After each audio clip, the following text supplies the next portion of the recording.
안녕하세요. 빅테크에 관한 가장 쉽고 알찬 뉴스 빅뉴스입니다. 구독과 좋아요 꼭 부탁드립니다. 여러분 안녕하십니까. 블룸버그에서 메타퀘스트 3 프로토타입에 대한 리뷰가 나왔습니다. 이에 따라 애플 XR과 한판 대결을 준비 중인 메타퀘스트 3에 대해서 한번 알아보려고 합니다. 애플의 헤드셋 출시는 의심할 여지 없이 올해 메타버스 시장에서 가장 큰 뉴스가 될 것인데요. 하지만 애플이 시장을 혼자 독식하지는 못할 것입니다. 메타 플랫폼은 증강현실과 가상현실을 혼합한 XR 분야의 선두주자로 계속해서 디바이스를 업데이트하고 있습니다. 이는 헤드셋 시장을 둘러싼 두 회사 간의 전쟁을 촉발할 것이며, 휴대폰 업계에서는 애플과 구글의 안드로이드가 15년 동안 싸워온 것처럼 비슷한 양상으로 메타버스 시장도 전개될 것으로 보이는데요. 아이폰은 높은 가격과 폐쇄적인 생태계로 고급 시장을 지배하고 있고, 안드로이드는 개방적인 플랫폼으로 저가형 시장을 지배하고 있습니다. 헤드셋의 경우에도 애플은 $2,000가 넘는 고급 헤드셋 시장을 즉시 장악할 것이지만, 메타는 저렴한 세그먼트에서 여전히 우위를 점할 것으로 보여집니다. 애플은 6월 5일에 헤드셋을 공개하고, 메타는 10월에 메타퀘스트 3를 발표할 예정입니다. 코드명 유레카로 불리는 이 메타퀘스트 3는 2020년에 출시된 기존 메타퀘스트 2보다 훨씬 가볍고 얇게 만들어졌습니다. 기기 전면은 새로워졌는데요. 왼쪽과 오른쪽에는 각각의 하나의 컬러 비디오 패스스루 카메라와 표준 카메라가 포함되어 있습니다. 헤드셋 전면 하단에는 각각의 트래킹 카메라가 있으며, 볼륨 로커와 동공 사이 거리인 헤드셋 IPD를 조절하는 휠이 있습니다.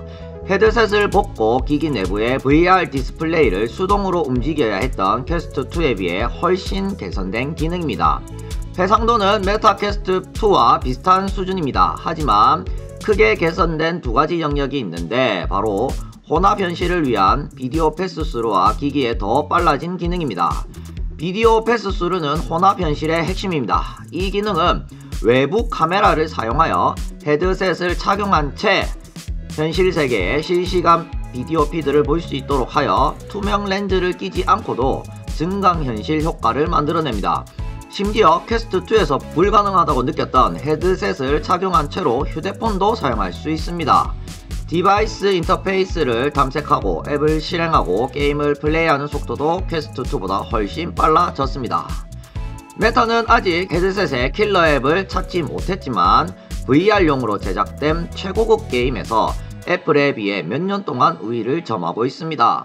메타는 아직 기기 가격을 결정하지는 않았지만, 관계자들에 의하면 퀘스트2의 $400보다 더 높은 가격으로 책정될 것으로 보고 있습니다. 참고로 애플의 XR 예상 가격은 $3,000, 약 400만원 안팎으로 예상이 됩니다. 한편 메타는 또다시 대규모 감원을 단행했다고 로이터와 영국 일간 가디언 등 주요 외신이 보도했습니다.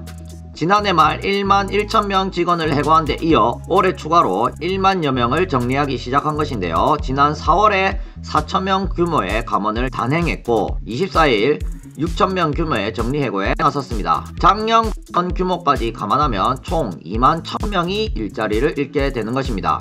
지난해 8만 7천명이었던 회사 인력은 6만 6천명으로 축소가 됩니다. 외신 보도를 종합하면 메타는 이날 마케팅, 인사, 엔지니어 등 주요 부문에서 직원들을 해고했습니다.